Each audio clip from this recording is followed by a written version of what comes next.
Welcome into the Grind. It's our Cowboys NFL pod. We got a special guest, one of my best friends, college roommate. He's a diehard Philly fanatic. Boy, Kenny Elkind, join us. It's a Cowboys-Eagles round 2. Eagles won the first matchup. Cowboys get them in Dallas. Cowboys are 3.5-point favorite.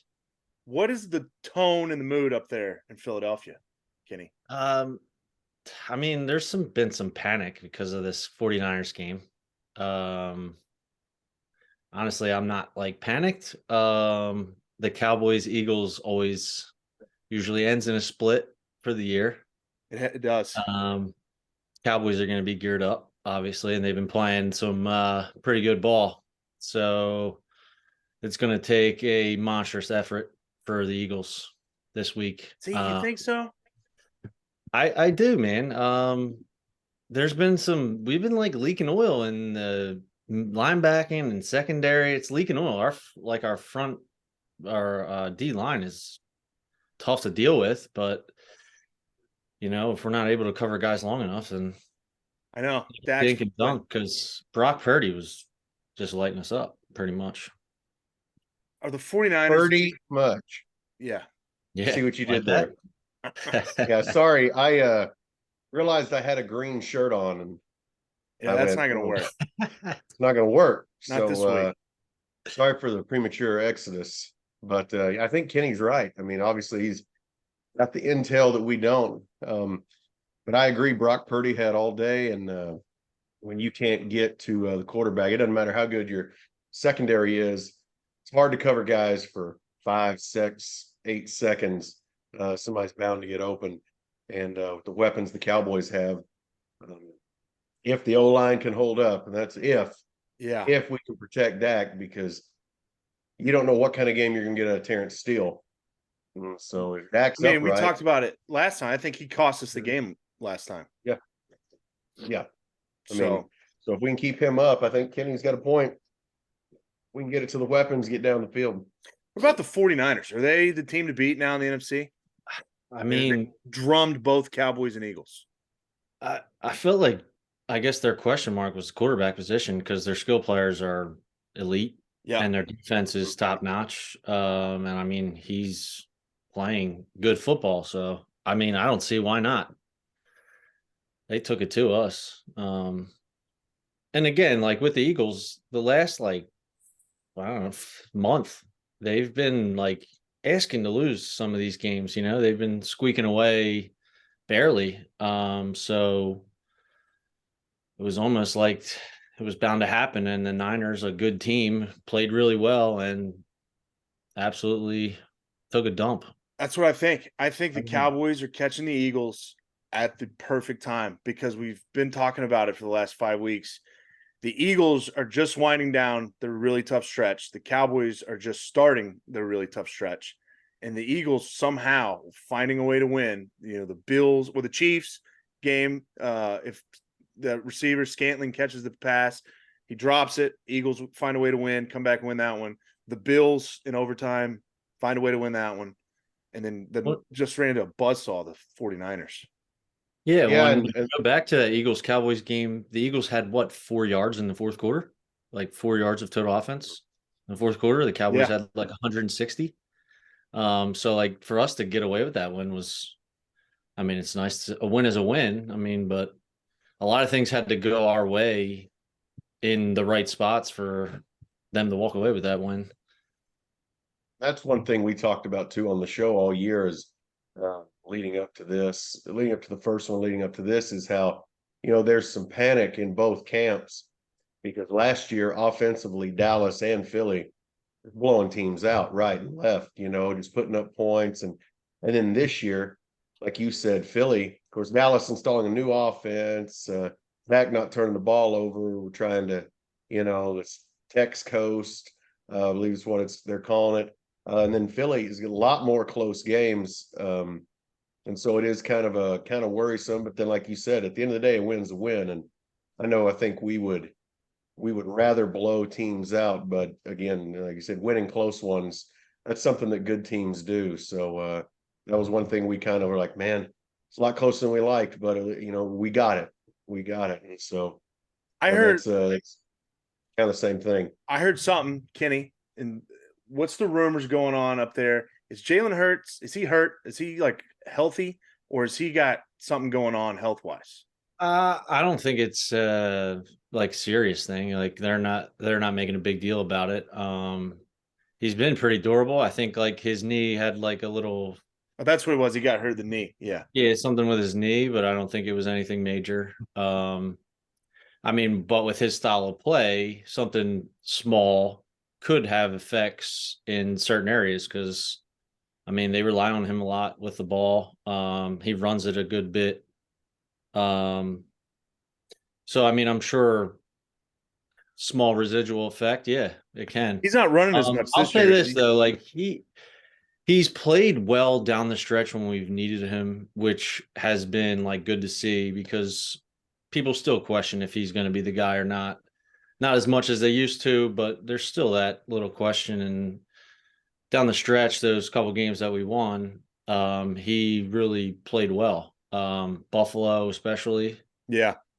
Yeah, no joke, man. The fact y'all got through Buffalo and the Chiefs 2-0, we were talking about us. Went, dude, I mean, I'm ready to. We I'm ready needed to one of finally those say, losses because yeah. even if the Cowboys win this game, and I feel great about it because, like I said, I think the Cowboys are playing really good, especially on the offensive side of the ball. Dak's playing his best football. And the Eagles, just this gauntlet of a schedule, they're at the tail end of, and then they finish with 3 cupcakes. I think they play the Giants twice in the last 3 weeks. So this might be the last losable game for the Eagles. So them winning the Buffalo and the Niners was clutch because even if the Cowboys win this game, Cowboys and Eagles will have the same record, but the Eagles will still have the tiebreaker because of the conference record. So the Eagles getting through that stretch was just massive for them, at least winning the NFC East. Yeah. I just hope that it doesn't have like a fatigue effect at the end of the season. Because I was just talking about last week, they're 10-1 and they still have to win games to be comfortable or to even clinch a playoff spot, which 10-1, you got to feel comfortable, right? But it's almost like now you actually need to really win these games for the season. And it's almost like the pressure builds and it's like, man, we're 10-1 and we still have all this pressure to win. So, I mean, I that just makes me feel uncomfortable as a fan. I'm obviously as a player, you have that, but like that makes me uncomfortable that you're 10-1 and you're still like in need of winning games against some of the best teams in the league with the Niners and Cowboys. Because if the Cowboys end up beating us too, say they kick our butts or whatever, those next 3 or whatever, those cupcakes that you're saying, like, I don't think they're necessarily cupcake games. They're winnable games and games we should win, but I don't know, man. What kind of residual that's what I was about to say. 2 losses can have. Let's not forget their 1 loss is to a terrible Cleveland team. And one of our losses is to a terrible the Jets. Yeah, they lost to the Jets. Sorry. And then let's not forget our losses to a terrible Arizona team. So true. That was earlier in the season. It was. Sure. We came out hot too, and like it was almost we were due for a letdown game. That was just that was a weird game, but again, like you said, it proves a point. Like doesn't matter who you're playing, really. Especially the later in the season, those teams like the Giants, Washington, once they're out, they're going to love to play spoiler. They're going to come out. Hey guys, sure, they got nothing else to play for. In the division too. Yeah. Yep. Well, it's a big one. Cowboys, Eagles. I'm actually, like we talked about, I'm actually going to be in Philadelphia. Going to get to watch the game with Kenny and Kenny's dad, one of the biggest Cowboy fans I know. So I'm pretty pumped about that. Going to be in enemy territory. So be careful. I'm pretty stoked about it. I'm bringing all my Cowboy gear. I'm bring my Dak jersey. I might be running up and down Gorsuch Lane if Cowboys find a way to win this game. Just screaming, "How about them boys?" Kenny's neighbors scream, "We them boys!" Kenny's neighbors might be throwing eggs at me. I'm almost prepared for the worst anyway, but we'll see. This is actually a big game for the Eagles as far as bounce back. How do they handle that ass kicking they just well, took that's from true. the Niners. How do they handle that? It's a huge game because if the Eagles lose, then the Cowboys, Eagles, Niners would all have the same record. The Niners would have the tie break as the 1 seed. And then the Eagles, like we just talked about, would have tiebreaker over the Cowboys. So the Eagles would be a 2 seed, and the Cowboys would have to be the 5 seed, go on the road. And if they matched up Cowboys Eagles to go to the NFC Championship to play the Niners, Eagles would have home field advantage. So it's a huge game, but I think the Cowboys are going to lose it. Even if they win this game, if the Eagles win this game, they have a great chance of the number 1 seed and get that bye. Which you were talking about, Kenny being worn down, that would go a long way.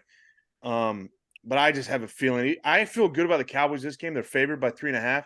But then the Cowboys got to play the Bills on the road, the Dolphins on the road, back-to-back weeks, then the Lions at home. I feel like the Cowboys lose at least one of those games. That is a gauntlet, too. Yeah. That's tough because the Lions are playing really well. Lions are tough, man. The Lions Campbell, are Dan Campbell is who Matt Patricia thought he was. Yeah. He thought he was this hard-nosed guy come over from Belichick, and no, not at all. Dan Campbell looks like if those guys, are in the wrong position or they miss a block, they'll come out there and headbutt their helmet, crack their helmet. So yeah. But do you think the Lions have a Lions chance? I think I'll even go this far to say this. I think the Super Bowl champion this year is the winner of the Niners, Eagles, and Cowboys. I don't think the Lions are as good as those 3 teams. I have to agree with you there too. Yeah. Like if we're going to Atlantic City Saturday night. Yeah. And if there's like a prop I could place on Niners, Cowboys, Eagles, Super Bowl, or the field, I'm sure it would be minus, but I think it's going to be the Eagles, Niners, Cowboys. One of those 3 is going to win the Super Bowl. I think so. This is the year of the NFC, before the AFC, obviously with the Patriots, and then, lately with the Chiefs look so Bills, vulnerable. You're going, dude, yeah, the Chiefs and Bills look terrible. Look like they forgot how to play football. Of course, we'll hit the Bills, and the Bills all of a sudden will be like, oh, yeah, this is the forward pass. Watch this. So, but. I mean, the Chiefs are just as dangerous that way too. I mean, I know once they get in the tournament, the Chiefs. Patrick Mahomes is dangerous, dude. Yeah, they'll be a completely different team once the playoffs start. It's the Chiefs, like the Spurs, they just coast into the postseason, and then now it's the real season. All right, let's go to our questions of the week. We got a question this week. You can email us grindsports@gmail.com. Hit us up Twitter, X, Instagram, comment on our videos. This question is from Brenda from Whitesboro, Texas. It's about the Cowboys-Eagle game. Brenda asked, how big of a factor will it be that the Cowboys have an extra couple of days of rest since they played last Thursday, and the Eagles just had to play the 49ers and lost by a big margin? How big of a factor is that going to play? The Eagles might be a little beat up. Cowboys extra few days of rest. We'll see. Kind of like what Kenny was saying, little nagging stuff. That's where that extra rest really helps. That's why it's such an important game for Philly, is all the little nagging injuries, the little, kind of the little hitch in your step. With that extra time, you get all that healed and you're good to go. So I think it'll help us on anything nagging like that, and it'll hurt Philly. But at the same time, I mean, players play, they're going to show up and they're going to be ready to play. So, we'll see. We'll see if towards the end of the game, if Philly looks gassed, if they're not, if it's a real dogfight, maybe the short rest comes into play then. But I think it'll have a little bit. I don't know if it'll have too much, considering there's not been reported any major injuries. No one is really, no big key contributors like borderline, like Cox or Hurts or anyone like that. AJ Brown, no one's a game time decision. So, I said, in a close game, it may show its face, but right now on paper, it'll just be a smidgen, just a little bit of an advantage, maybe, if any at all. Yeah, go ahead. I think it's a little bit of an advantage rest wise. Yeah. Plus, the Cowboys have to be confident how they finished the game against the Eagles last time, and they're playing some of their best football right now. So, I mean, it is an advantage. Like Jimmy said, players play. So small effect, but it could be enough. I think it might be a small effect at the beginning of the game and maybe at the end of the game. But I think, like, for the Eagles, it's a big time Sunday night primetime game, division, all that soreness, adrenaline will take over all that. I mean, it's such a big deal, big game. So all that will kind of go away once you get into the rhythm of the game. So thanks for that question, Brenda from Whitesboro via the Twitter X. She DM'd us. I did want to ask, what is the take, Philly fans, the tush push? I mean, you guys got to love the tush push. Yeah, I mean, how can you not, dude? I think it's ridiculous. If the NFL gets rid of it, I think it's ridiculous because I do too. They're trying to find a way how to make it within the rules to get rid of it, because it's like anytime something like that's so effective, and the Eagles are so much better at it than anybody else, it's like they want to try to, well, that's too much an advantage. But I think it's Jason Kelce is the one who makes that. He gets so low and he's so powerful being so low. The push he gets, it's unbelievable, and Hurts just gets right behind him and goes. Yeah, and so it's funny. I was watched their podcast, the Kelce podcast, a little bit too. And the one time they got called offsides because they said Juergens was in like ahead of the ball or whatever, like lined up too far, and really it was Kelce's other hand because he goes 4-point stance on it. So he goes hand on the ball and then left hand down on the ground, and they mistaken it for his. But it helps having Jalen Hurts, who is as powerful and as strong as he is, to, you know, kind of enhance the play or whatever. But yeah, man, I love it. I mean, it's a go-to play. Like, you're 4th and short, and people forget how strong Jalen Hurts was when he was at Oklahoma. I think it was at Oklahoma. He was squatting as much as his offensive linemen were. I mean, you forget how strong that dude is. Yeah, execute. I mean, the execution that the Eagles have on that play is second to none, obviously, because you see other teams run it. They don't get near the push. You know, it just goes back to the Eagles' offensive line. As good as the Cowboys sent four of the 5 to the Pro Bowl, the Eagles sent 3 of theirs to the Pro Bowl. Some years the same. You know, so Philly's had an elite offensive line just as long as the Cowboys have, and now they've figured out how to use it as for more than just run and pass blocking. And another colleague, Pat McAfee's talking about the same thing. He said, enjoy it while you can. The NFL will figure out a way to take it away from us. So even though it's not like the Cowboys are running it, but yeah, it's kind of cool to watch and see, literally, because everyone likes hey man, here's exactly what I'm going to do, and you can't stop it. I don't care what you do. You can't stop it. Like, it's kind of cool. There's something to that. So enjoy it, because the NFL, I also figure out a way to take that away. I think if the Eagles really wanted to, especially if they got like inside the 20 and they're trying to kill the clock and it's first down and 10 from the 20, I think they could run it every play and get a first down. I mean, felt like that. Get like 4 yards. I think they can average. What are they average? Like 3 yards every time. Yeah. It's funny too. You see some defenders like crowd surf. Yeah. Like they just jump on it and then they just float. Parsons did it when we were in Philly. Yeah. He just jump on top and then just started going. Yeah. The other point I want to make about that, I don't know if it's true or whatnot, but rugby does that little how rugby players like get in that drum or whatever. I know Mailata's an Australian, and like maybe they have a connection with like a rugby guy that came in like and just like taught him how to, I don't know, form of how to get in those positions to make it work or whatnot. But it would make sense if they did that, because that is rugby pretty much. It's amazing how effective it is. All right. Last couple minutes of the show. We got our bets. Jimmy and I are on fire.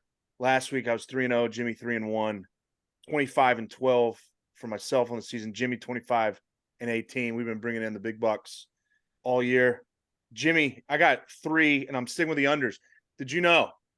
First week of the season last week was the first time there was more overs hit than unders all season. Yeah. Unders are hitting 72% of the time in the NFL. It's a record. And I'm sticking with the People unders. don't like taking unders either. I know, but it's been, I mean, we've been killing it because I've got 3 more unders this week. I'm expecting the unders to bounce back. Well, and I'm not taking any shots here, but I feel like that's just like a small picture of the product of the NFL this year. I agree with Tom Brady. He went off how the product's bad. I kind of agree. I think you have a collection of really good teams, and then there's a lot of bad teams. A lot of teams that and then don't aren't forget even that close. clock rule. And then Like the clock going out of bounds doesn't stop the clock unless you're going forward. Yeah. Even then, if you're going forward, sometimes you don't I stop forgot it. about that actually. Yeah. And the quarterback play has been so bad. Well, that was my majority of the thought NFL. too. Is like there's so many like average to below average quarterbacks anymore that and I don't. Maybe they're like trying to talk up some of the young guys, but like I haven't been like crazy impressed by anyone really. No. So I'm gonna Eagles Cowboys under 52, Bills Chiefs under 49, Titans Dolphins on Monday night under 46.5. That's my 3 unders. What was the second? I like it. Bills Chiefs under 49. Chiefs offense has been struggling. Where's that game? It's in Kansas City. Arrowhead. Yeah. They're both bad weather places, but Bills Chiefs under 49, Eagles Cowboys Sunday night under 52, Monday night Titans Dolphins under 46.5. That's my 3 unders.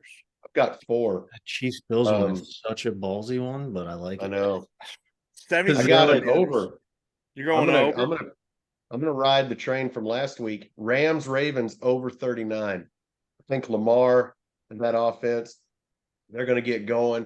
And I think the Rams will do just enough to where this game maybe is, 28,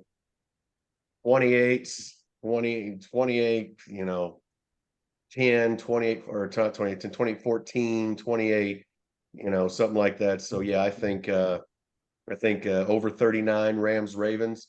Colts and Bengals. Give me the Colts plus 1.5. Gardner Minshew got the Colts playing great. Bengals, they're on a backup quarterback now. They don't look impressive to me without Joe Burrow. So Colts plus 1.5 at the Bengals, and then Bucks plus 2.5 against the Falcons. Mike Evans just became the first receiver, only the second ever in the NFL history, the first one since Jerry Rice, to have crap, I just went blank on my stat, boys. Something about over Jerry Rice? No, he's the second player along with Jerry Rice to hit a big receiving milestone. Like I said, I just went blank. I had it looked up before. But anyway, give me Bucks plus 2.5 over the Falcons. And Cowboys Eagles by the 0.5 point. Give me Cowboys -3. That way, if Aubrey kicks one, to win, you push. But give me Cowboys -3 by the 0.5 point. Cowboys Eagles. All right, we got about a minute and a half before we get cut off here. Consecutive 1,000-yard seasons. Consecutive for Mike second Evans. to Jerry Rice. Okay. Yep. All right, we got about a minute and a half before we get cut off. We got to go around the table. Final prediction: Cowboys Eagles. We'll start with Kenny, Philly fanatic. How you feeling about this game? Cowboys. I agree with Jim. If you're going to take it, you got to buy the 0.5 point.